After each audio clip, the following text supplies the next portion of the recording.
stop screen. Good.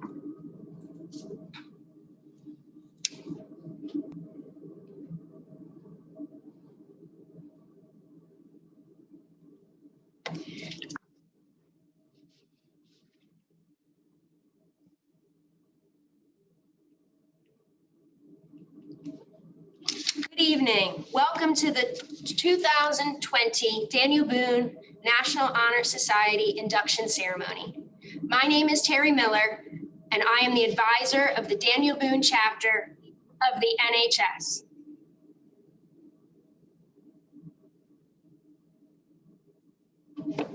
I am so happy to be sharing this evening with you to celebrate some of the most talented, dedicated, and intelligent young people from Daniel Boone Area High School. As the planning for this event unfolded, there were several priorities that guided our directions.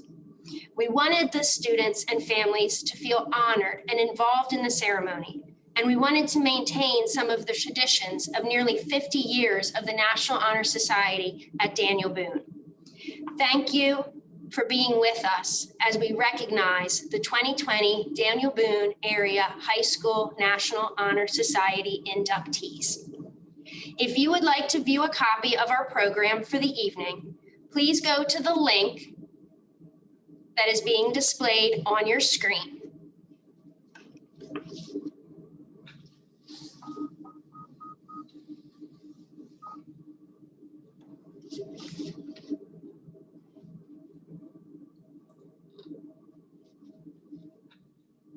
To begin our evening, I would like to introduce Dr. Brett Cooper, Superintendent of Schools, to give a few words of welcome. Oh, sorry.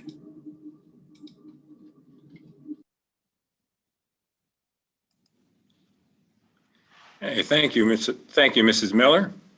Good evening and welcome current members, inductees, parents, guardians, caregivers, family members, friends, administration, faculty, and staff to Daniel Boone Area High School's virtual National Honor Society induction ceremony. This evening, we recognize the efforts of the individuals who have worked so hard to make tonight's celebration a reality. Carrie Underwood, Tina Fey, Cindy Crawford, Gerald Ford, Kurt Warner, Diane Sawyer. What do these celebrities, athlete, and past president have in common with you as current members and inductees? Well, they too were members of the National Honor Society. National Honor Society represents 4 pillars of excellence. Excellence in scholarship, which can be characterized as a commitment to learning by always doing the best work possible, regardless of impending reward. Excellence in service, which is promoted as the willingness to work for the benefit of those in need without compensation or recognition of any kind. Excellence in leadership, whereas leaders sacrifice personal interests in order to yield to the needs of others. And excellence in character, which can be defined as what you do when you think that no one is watching or paying attention. All of you are here this evening before us as young men and women who have exemplified these 4 pillars of National Honor Society. You've been identified as individuals who are scholarly leaders who serve others while exhibiting character. You have proven yourself to be at the forefront of the student body at Daniel Boone Area High School, and membership places you in a position as role models to your peers. Each and every one of you participating in this evening's celebration is more than capable of achieving your goals.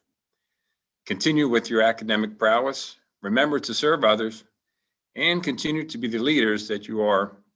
And most important, do these things while keeping in mind that character is defined as what you do when you think no one is looking. You have gotten to this point, so I do not see why you will not continue with the path that you have chosen. I strongly believe that your supporters will continue to nurture you through that process. I would like to close with a favorite quote of mine from Neil Somerville. Simple quote, without commitment, little will result. Please remember these few words as you continue to move forward with your continued preparations for your remaining years at Boone and or life outside these 4 walls of Daniel Boone Area High School. Congratulations, best of luck, and enjoy your evening. You've certainly earned it. Thank you.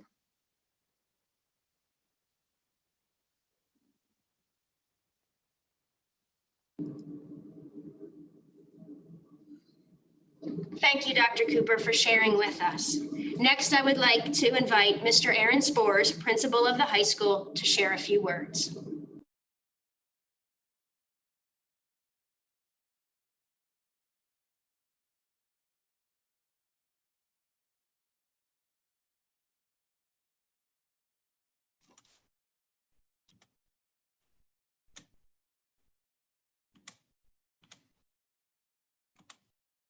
There we go. Good evening, everyone. Each year during this event, I am proud as we welcome new members into this prestigious society. You are most deserving, and I offer my congratulations. Additionally, I offer a big congratulations to the parents of these remarkable Blazers. I'm certain your engagement, encouragement throughout the years is a big reason your student is here tonight.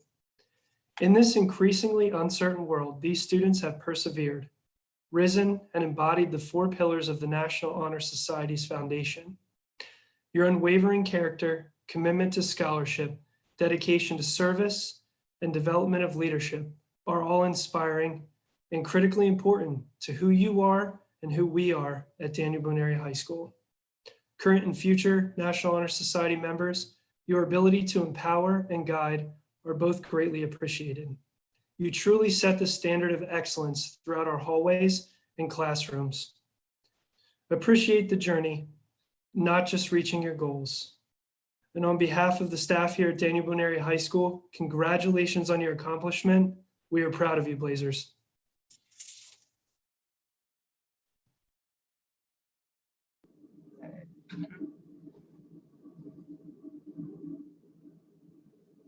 Thank you, Mr. Spores, for those words.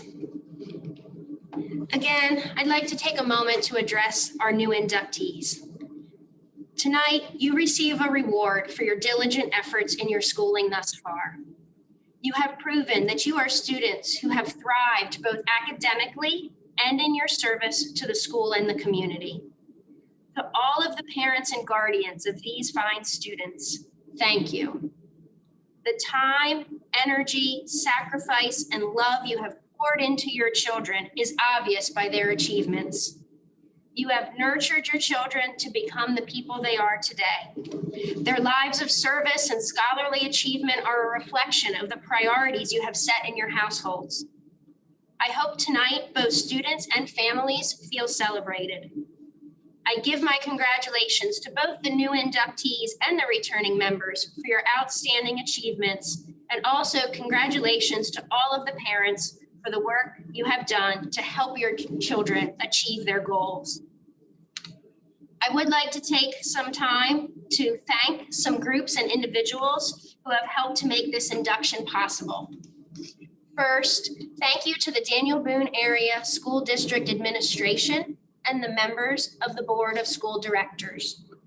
Their continuing support has greatly helped our program. Thank you specifically to Scott Matz, Technology Director, for his guidance and assistance in embracing technology to make tonight's event successful. I would also like to thank the National Honor Society Faculty Council. This group represents each of the 5 major departments at the high school and is responsible for the selection of candidates. They pore over each student's credentials and make each decision thoughtfully, using many years of experience in the classroom. Many serve year after year within this volunteer position because they see the value of recognizing those students deserving of the honor of becoming a National Honor Society member. The members this year are Adam Ebling, Anita Frederick, Sue Fulmer, Rebecca Spear, and Jessica Tomaselli. I'd also like to thank my assistant advisor, Jill Menser, for all of her help in the selection process and the preparation for this evening. To make tonight a success, I have also received considerable help from volunteers from other school organizations. Mr. Nick Jacobs of our art department designed our opening screen logo for us. From the yearbook, Miss Diana Dady and Julia Westwood gave of their time to take photos and edit them for the inclusion in tonight's program. Laser Media's advisor, Mr. Matt Palmer, helped with the Zoom and YouTube options, and student member Caitlin Cresswell created all of the videos you will see tonight. Without these volunteers, this ceremony would not have been able to happen. Thank you to all of you.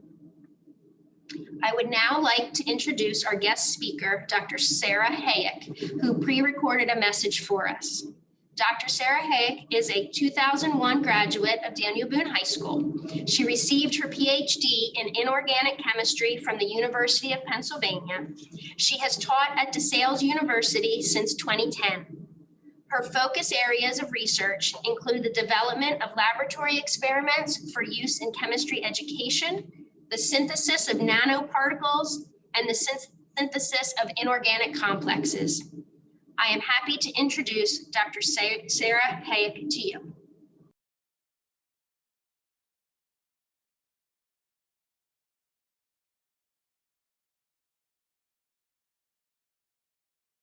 Good evening, everyone.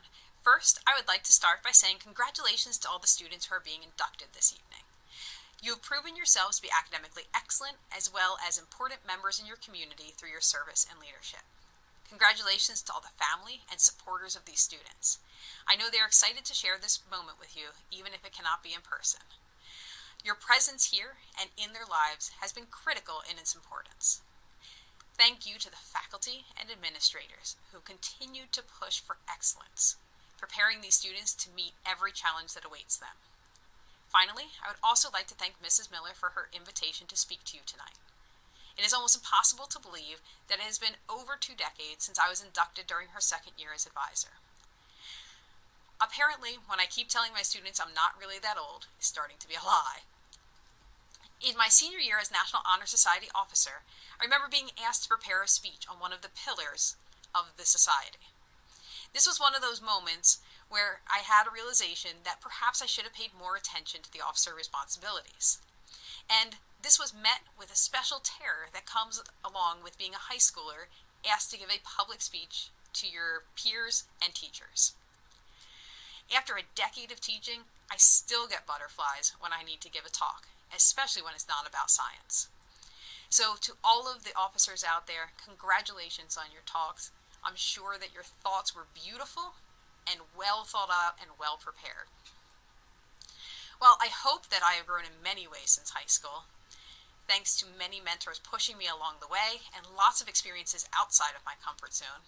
One bad habit that I definitely still have is my proclivity towards procrastination. Sorry about that, teachers. So, as I was searching for a way to pull my thoughts together on the topics of scholarship, service, leadership, character, and knowledge, I stumbled upon an article about the recent death of Nobel laureate Mario Molina. The story of his life is fascinating and one that encompasses each of the pillars, resulting in an enormous global impact. You may not know Molina, who won the 1995 Nobel Prize in Chemistry with 2 other gentlemen for their work in atmospheric chemistry, particularly concerning the formation and decomposition of ozone. But you've certainly benefited from his achievements. Now, as a chemist, going through his scientific work sounds super exciting, but perhaps not quite the right fit for this event. Instead, I would like to look at his life through the lens of the National Honor Society pillars. First, scholarship and knowledge, the foundation of receiving an award in chemistry. As a young boy, Molina's love of science was encouraged by his aunt, who was also a chemist. At 11, he was sent to continue pursuing his interests from Mexico to a boarding school in Switzerland, as was common at the time. He returned to Mexico after his work in Switzerland for his undergraduate studies in chemical engineering. From there, Molina returned to Europe, but ultimately realized that his true passion was in basic science, and after obtaining a master's, he returned and was accepted for doctoral studies at UC Berkeley, where he completed his PhD in physical chemistry, while also completing science and mathematics courses that were missing from his foundational experiences. After receiving his doctorate, he went to work for Sherry Rowland, a fellow '95 Nobel Prize winner, as a postdoc. Here, his desire for knowledge led him to study the chemical reactions of chlorofluorocarbons, CFCs. 3 months later, his modeling predicted that it was likely that in the upper atmosphere, these CFCs would be destroying ozone molecules and could cause future serious harm through the reduction in ozone molecules. This was the moment where scholarship and knowledge and the pursuit that had been so important in his life meant two different choices. One, quietly publish this result and move on, or begin to wave the red flag.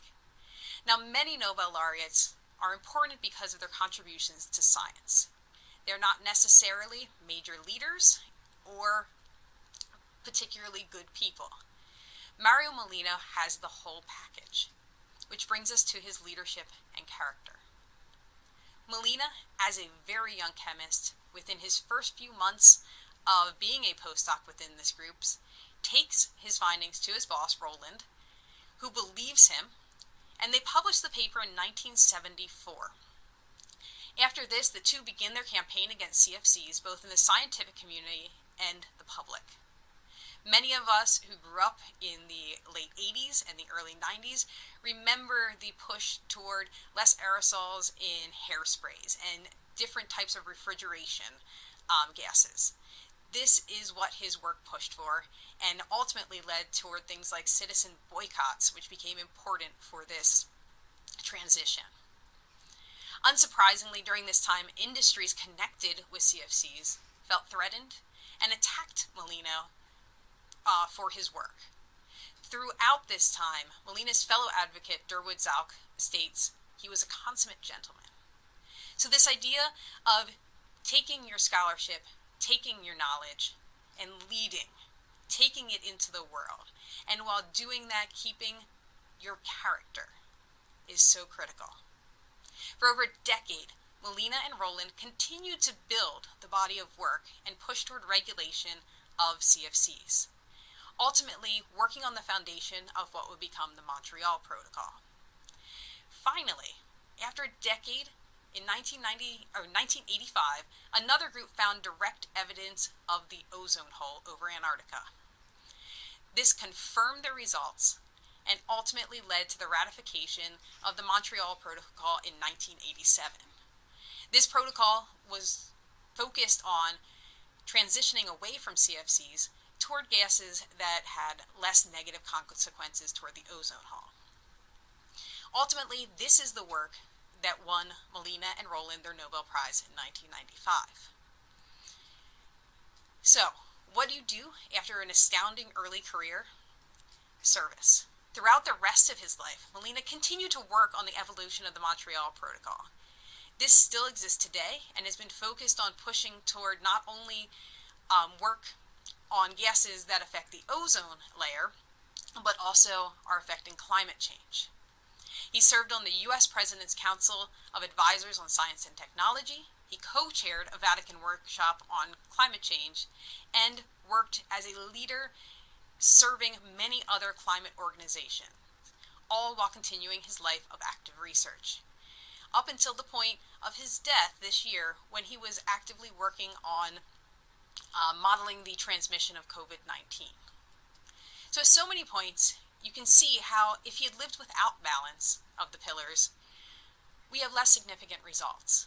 You take your knowledge, you take your scholarship, and if there's no one to lead, if there's no one to help push, policy doesn't change.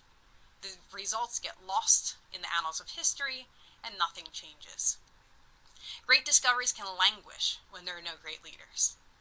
Fight for your ideas, as Molina and Roland did, but without character, and it becomes difficult to get the world and others to listen, to engage with you, to help you band together and make the changes that help our society better. Service without scholarship, and we don't have the revolutionary ideas that we need to progress and help transition to new and better ways of living. Throughout Molina's story, we see how the important interplay of the ideas of the National Honor Society have led to a life of great impact. So, what does Melina's life say to how we can live our lives according to the National Honor Society pillars? Pursue knowledge. Even if it is just for the sake of learning something new, a lifetime of scholarship and learning can lead you into unexpected places. Being a leader can mean being the author, president, or CEO, but it can also mean working behind the scenes, helping to drive the direction of important projects. Serve your community in the best way that you can. This looks different for everybody. A society with a variety of gifts and talents is so much stronger and more interesting.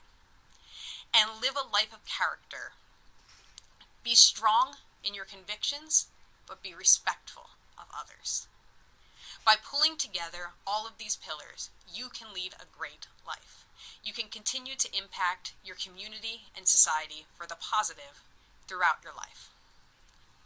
With that, I leave you with a quote from another Nobel laureate, Malala Yousafzai. Let us make our future now, and let us make our dreams tomorrow's reality. You will be the builders, the dreamers, and the leaders. Build our future well. Congratulations on receiving this honor, and thank you for inviting me to speak to you on this important night.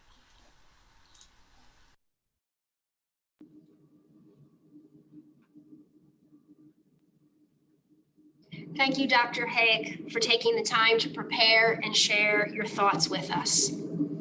We are now going to begin the formal induction ceremony.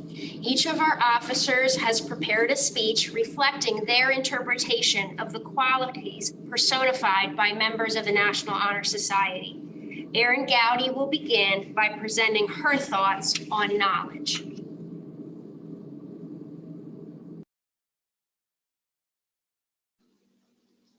Hello, I'm Erin Gowdy, and I represent the pillar of knowledge.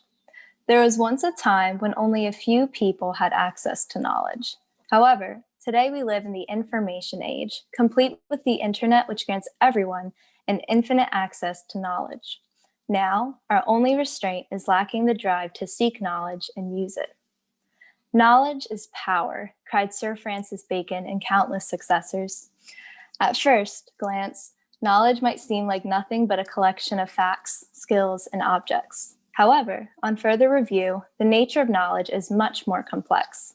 Knowledge is more than a belief because beliefs can be wrong. But to truly know something implies a greater degree of confidence that indeed it is a fact. Knowledge is an intellectual understanding that is fueled by imagination and critical thought. Both error correction and the generation of new ideas are important in maintaining knowledge. Otherwise, it becomes stagnant and outdated. Continual growth in knowledge ought to be the desire of every scholar. It is the stamp of education to be perceptive and well-informed. Even in those advanced STEM classes that leave you questioning how knowing complicated calculus or chemistry problems could possibly benefit you in the real world, there is value to that knowledge, although it might not be in the way you expect. 20 years from now, unless you become a professional in that field, you likely will still not remember that information. However, knowledge is an exponential process where the more we know, the easier it is to learn more. Challenging courses exercise problem-solving skills, building on the areas of your brain that once learned simple addition. The expansion of knowledge is necessary for our mental health, empowering us to conquer problems in our day-to-day lives. Knowledge is also the foundation for reason and wisdom. Reason takes knowledge and asks for justification. It seeks the truth and applies logic to develop sound arguments.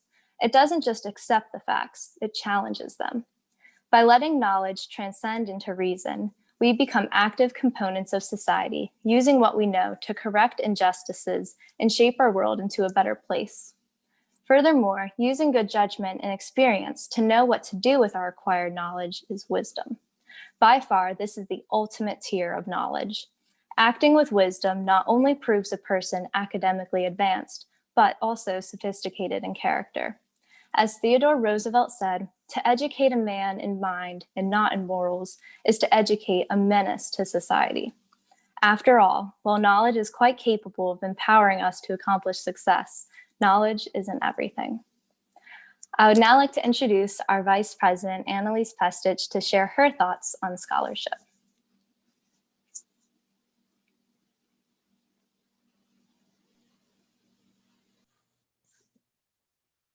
Hello, everyone. I'm Annalise Pestage, and I represent the pillar of scholarship. So tonight, I'm going to be talking about one of the 4 pillars of National Honor Society, which is scholarship.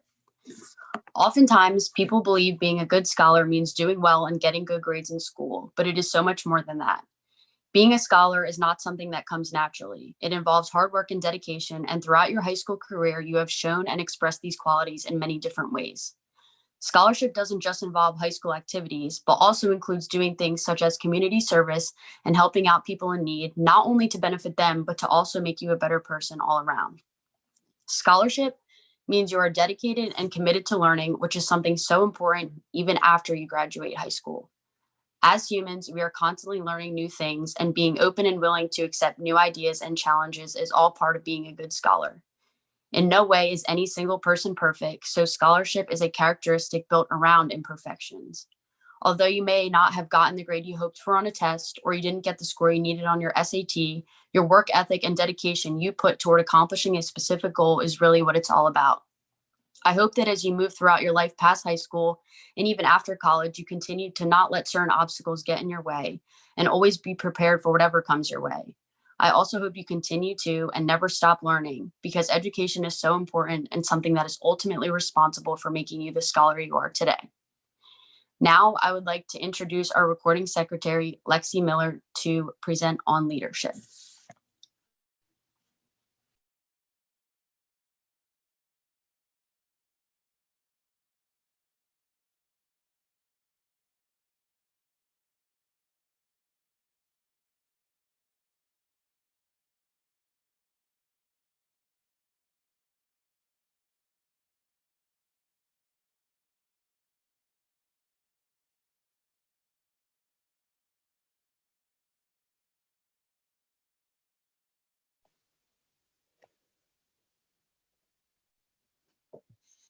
Hi, everyone. My name is Lexi Miller, and I represent the pillar of leadership. I'm the recording secretary of NHS here at the Boone High School. I'm very excited to be here with everyone to congratulate all of the inductees. You should all be very proud of yourselves. Tonight, I will be talking about leadership. So what is leadership exactly? We all know that it is the action of leading a group or an organization. But what does it mean to truly be a good leader? To me, leading without actually letting anyone know you're trying to lead is one of the most important aspects of handling this role. To be a leader, you don't have to be the president of a club or have a leadership role, but you can be one by setting good examples and being assertive in your decisions and actions. Showing leadership can be as simple as showing responsibility and setting good examples for classmates, peers, and friends. Leadership is an important role to understand and aspire to achieve. Groups and organizations need leaders. They need people to help guide them and show them the way. Leadership is something we can take to heart in the National Honor Society. It is one of the reasons we all got here today. With that said, we all should keep showing leadership in any way that we can. There are many opportunities around our school and in our community to do so. There are tons of clubs at our school to be involved in where you can attain leadership roles.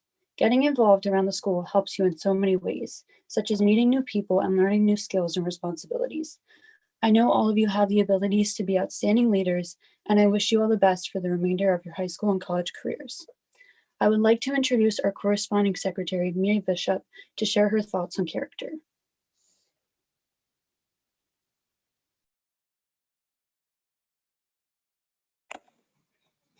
Hello, I'm Mia Bishop, and I represent the pillar of character. Tonight, I'll be discussing the pillar of the National Honor Society known as character. A person of character is one who demonstrates qualities of respect, responsibility, trustworthiness, fairness, caring, and citizenship. It's important to keep in mind that someone's character cannot be simply measured at just one instance, but instead reflects the continuum of one's entire life. True character is being able to accept responsibility and learn from past mistakes or failures to help better oneself in the future. I've provided an acronym in order to highlight the specific qualities members of the National Honor Society uphold within their character. The C in character stands for conducting yourself with class. The H stands for having high morals influence your decision-making. The A stands for appreciation of others. The R stands for respect. The A stands for abstract measurement. The C stands for choices you make that reflect your individual character.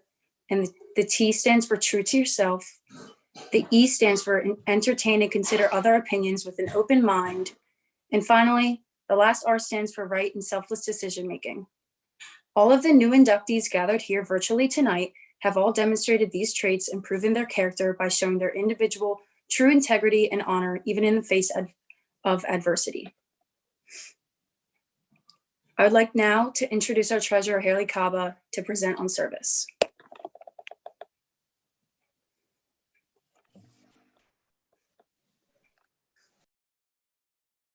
Good evening, I'm Haley Kaba and I represent the Pillar of Service.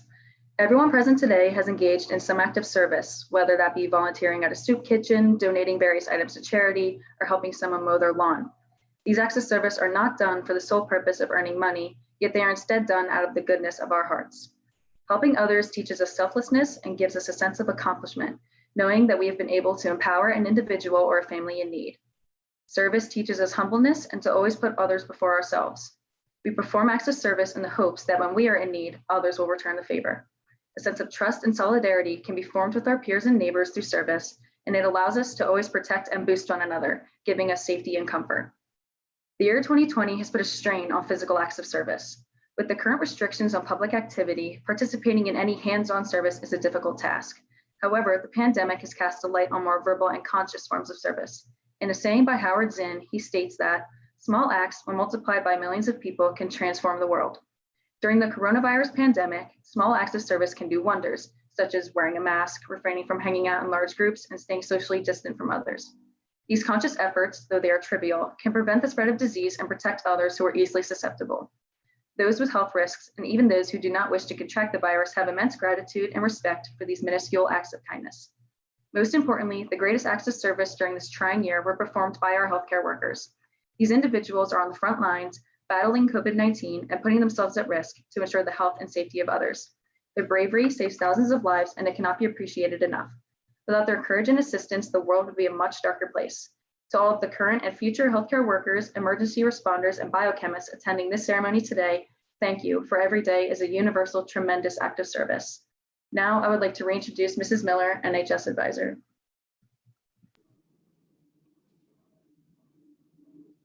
Thank you, officers, for being true examples of the pillars of the National Honor Society. An important part of each year's induction ceremony is the lighting of the candles in our ceremony. This represents the students' acknowledgement of the principles and pillars held as members of the National Honor Society. The current president announces the new members' names as they light their candle on the central candle of knowledge. I would like to present to you the 2020 National Honor Society lighting of the candles.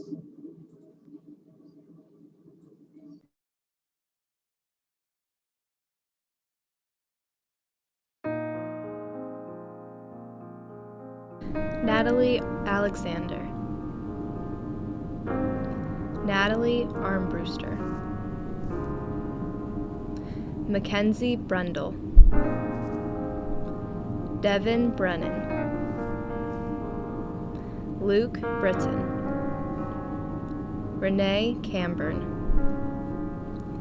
Anthony Capone, Nyla Cody, Dalton Cymbalski, Nicole DeWald, Giovanni Danina, Miranda Dyer, Lily Ferguson, Keller Geyser, Maria Galm, Luke Geringer, Carrie Graff, Aaron Griffin, Emma Hackett, Stephen Hannon, Ethan Sean Harper, Brian Hollis, Jordan Hauk, John Jansen, Emma Kay, Tiffany Koo, David Kim,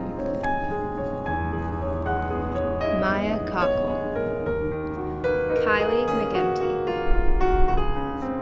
Juliana Michaels, Corey Miller, Jared Miller, Mason Miller, Jessica Newland, Amanda Otten, Olivia Poor, Hannah Santos, Catherine Sara, Sienna Scaglione, Amy Schaefer, Rihanna Schober, Sean Selps, Catherine Shank, Lou Shanley, Isabella Slobosian Morta, Sarah Soriano, Liliana Stefanelli, Gabriel Stevenson, Colton Strobel, Anna Taraboletti, Gabriella Ty, Catherine Tokash, Kayla Vitable, Colin Welsh, Ryan Woomer, Colton Yenser, Bradley Yeskovich, Sophia Yingling.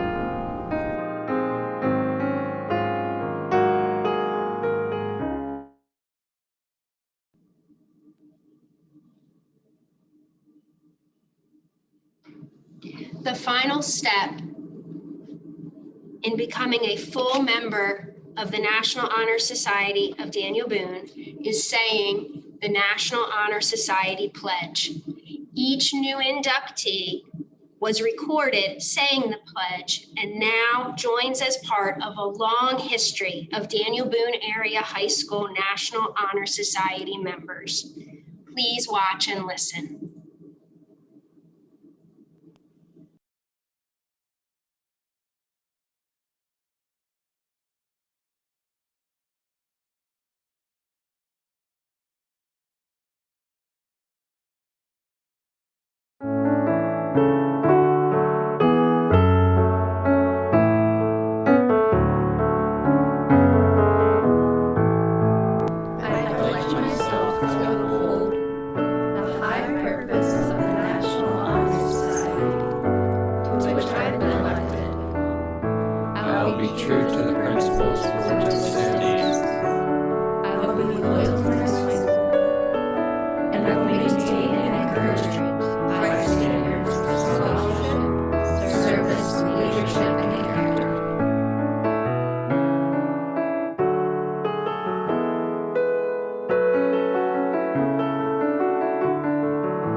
Thank you all for attending this evening. In the near future, each of the students will be receiving copies of the video and their individual pictures. If there are any families who did not previously request a printed invitation but would like one as a memento, please contact me. Best wishes to all of our 2020-2021 National Honor Society members. I look forward to working with all of you. Have a good evening.